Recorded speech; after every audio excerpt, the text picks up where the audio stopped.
So guys, for the first step, you're going to head over to search and type in services. Click on it. And then once you're on this, you're going to click on any service one time and then click on S on your keyboard.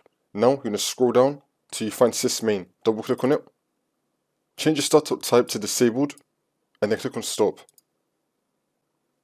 And then click on OK. And now for the next step, you're going to head over to search and type in task manager. Click on it. And now this will come up. You want to disable all the applications that you do not want to start when your computer turns on. So for example, next to Xbox, it says enabled for me under the status, which means that when my computer turns on, Xbox is going to start.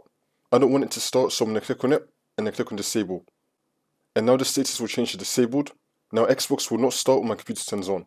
And now for the next step, you're going to head over to search and type in add or remove programs. Click on it. And then once you're on this, you're going to uninstall all the applications that you do not need. So for example, I don't use Copilot, so I'm going to click on the three dots and then click on uninstall. Then I want to uninstall it. Uninstall all the applications that you don't need. And now for the next step, you're going to head over to search and type in File Explorer. Click on it. And then once you're on this, on the left hand side, you're going to scroll down and then click on this PC.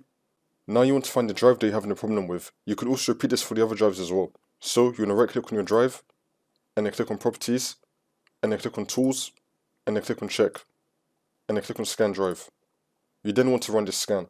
And then once that's been done, you just want to restart your computer and then the problem should be fixed.